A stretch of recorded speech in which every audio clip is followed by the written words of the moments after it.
Assalamualaikum, students of class 8. Today we are going to discuss part 2 of your chapter 2, that is microorganisms, friend and foe. In our previous video we had discussed some points regarding microorganisms, their presence, their categories, and that microorganisms can be beneficial as well as harmful. अपने पिछले video में हम लोग पढ़े थे कि micro organisms हमारे लिए बेनिफिशियल भी हैं और हार्मफुल भी हैं। आज हम लोग पढ़ने जा रहे हैं कि ये माइक्रो ऑर्गेनिजम्स हमारे लिए बेनिफिशियल कैसे हैं। Means we are going to learn और discuss about some friendly micro organisms. First of all, making of curd and bread. Milk is turn into curd by bacteria. We all know that, हम लोग सब जानते हैं। Curd contains several micro organism.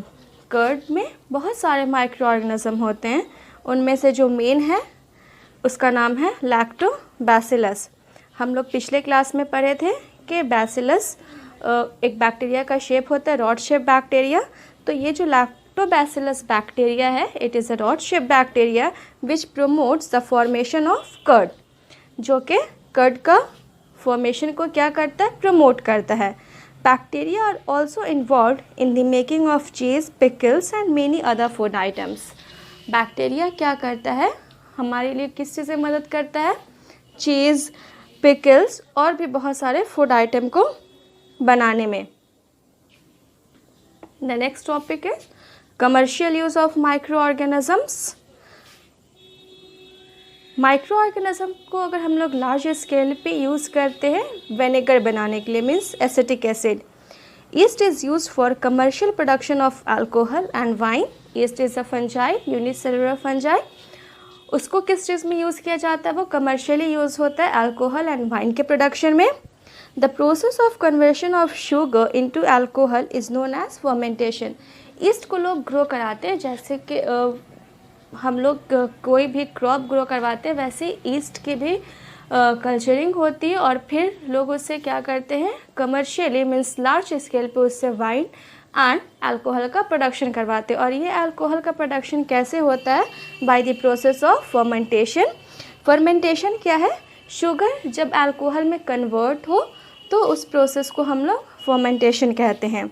और ये जो process है discovered by Louis Pasteur इन 1857। इसको डिस्कवर किया था लुइस पास्चर ने 1857 में। The next is medicinal use of microorganisms. Whenever you fall ill the doctor may give you some antibiotic tablets, capsules और इंजेक्शंस। हम लोग जब भी बीमार पड़ते हैं और डॉक्टर के पास जाते हैं तो डॉक्टर हमें क्या करता है, कुछ मेडिसिन प्रिस्क्राइब करता है। The source of these medicines kill or stop the growth of disease causing microorganisms. Such medicines are called antibiotics. ये जो मेडिसिन हम लोग लेते हैं वो हमारे अंदर माइक्रो ऑर्गेनिज्म के ग्रोथ को मार देता है या रोक देता है या कम कर देता है, stop the growth of disease causing microorganisms. और ऐसे मेडिसिन को हम लोग एंटीबायोटिक्स कहते हैं। These days, number of antibiotics are being produced from bacteria, fungi. आजकल बहुत सारे एंटीबायोटिक्स जो हैं वो बैक्टीरिया और फंजाई से प्रोड्यूस करवाए जा रहे हैं। For example, streptomycin, tetracycline and erythromycin are some commonly known antibiotics which are made from bacteria and fungi.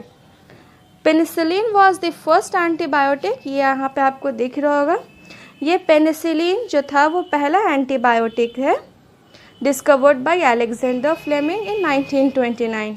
इसको किसने डिस्कवर किया था, अलेक्जेंडर फ्लेमिंग ने 1929 में।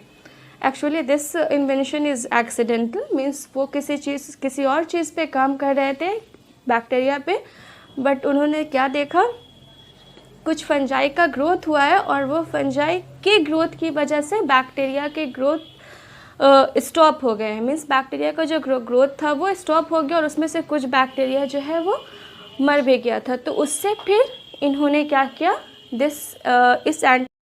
Next is vaccine. When a disease carrying microbe enters our body, the body produces antibodies to fight the invader. जब भी कोई disease carrying microbe या माइक्रो ऑर्गेनिजम्स हमारे बॉडी में इंटर करने की कोशिश करता है तो हमारा बॉडी क्या प्रोड्यूस करता है, एंटीबॉडीज़ प्रोड्यूस करता है, ताकि वो इन्वेडर मीन्स यहाँ पे माइक्रो ऑर्गेनिज्म को कहा गया, ताकि वो माइक्रो ऑर्गेनिज्म से फाइट कर सके, लड़ सके। The body also remembers how to fight if it enters again. और बॉडी इस चीज़ को भी याद रखता है कि अगर same microorganism reenter करेगा तो उससे कैसे लड़ना है फिर। So, if dead or weakened microbes are introduced in a healthy body, the body fight and kills them by producing suitable antibodies. इसीलिए अगर डेड या वीकेंड मीन्स हाफ किल या मरा सा माइक्रोब हमारे बॉडी में इंटर करेगा तो बॉडी उसके खिलाफ क्या करेगी, उसके अगेंस्ट एंटीबॉडीज़ प्रोड्यूस करेगी और फिर उसको याद भी रखेगी कि इस स्पेसिफिक माइक्रो ऑर्गेनिज्म के लिए ये स्पेसिफिक एंटीबॉडीज़ प्रोड्यूस किया था हमने और उसको लड़ना कैसे है। The antibodies remain in the body and we are protected from the disease। और ये एंटीबॉडीज़ क्या हो गया, एक बार हमारे बॉडी में बन गया तो वो रहेगा और हमारे बॉडी को डिजीज़ से प्रोटेक्ट करेगा।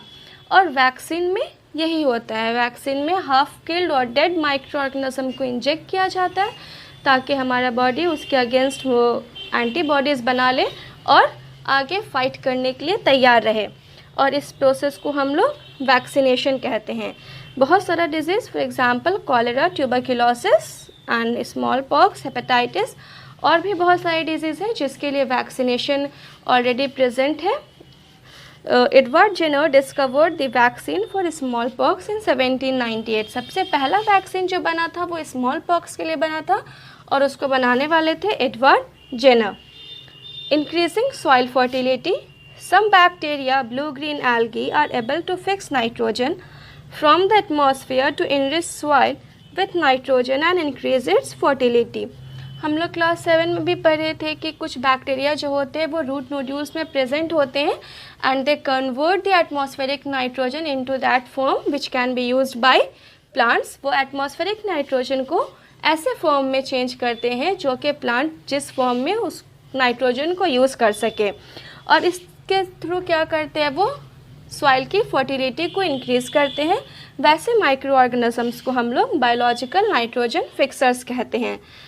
क्लीनिंग द इन्वायरमेंट, इन्वायरमेंट को क्लीन करने में भी माइक्रो ऑर्गेनिजम्स हमारी बहुत हेल्प करते हैं। कभी कभी हम लोग देखते होंगे क्या कि रोड पे कुछ कोई जानवर मरा सा पड़ा हुआ है या पत्ता वगैरह गिर गया तो वो सब क्या होता है, कुछ दिन वो सड़ता है और फिर देखते ही क्या होता है, कुछ दिन बाद वो डिसअपियर हो जाता है। You often see large amounts of dead organic matter in the form of decaying plants and sometimes dead animals on the ground. You find that they disappear after some time। कुछ time बाद वो गायब हो जाते हैं। ऐसा इसलिए होता है कि माइक्रो ऑर्गेनिज्म जो उनको डिकम्पोज करते हैं मीन्स उनको सड़ाते गलाते हैं और उनको सिंपल सब्सटेंसेस में कन्वर्ट कर देते हैं। This substances are again used by other plants and animals. और वो सब्सटेंस दूसरे प्लांट और एनिमल्स के थ्रू फिर से यूज़ कर लिया जाता है। और इस प्रोसेस से क्या हो रहा है कि हमारा जो कूड़ा कचरा रोड पे था वो भी क्या हो गया, साफ़ हो गया। Thus microorganisms can be use to degrade the harmful and smelly substance and thereby clean up the environment. Revision question है, आप लोग इसको ज़रूर कीजिएगा। Name the microorganism which can fix atmospheric nitrogen in the soil. आपको कुछ micro organism के नाम बताने हैं जो कि एटमॉस्फेरिक नाइट्रोजन को सॉइल में फिक्स कर सके। Write 10 lines on the usefulness of microorganisms in our life. अभी हम लोग फ्रेंडली माइक्रो ऑर्गेनिज्म ही पढ़ रहे थे, मीन्स माइक्रो ऑर्गेनिजम्स हमारे लिए कैसे हेल्पफुल है, तो उनके यूज़फुलनेस पे आपको 10 लाइन लिखना है। इंशाल्लाह in the next video we will learn about harmful microorganisms और डिजीज़ काउजिंग माइक्रो ऑर्गेनिजम्स। तब तक आप लोग को जो भी प्रॉब्लम है वो ज़रूर पूछिए।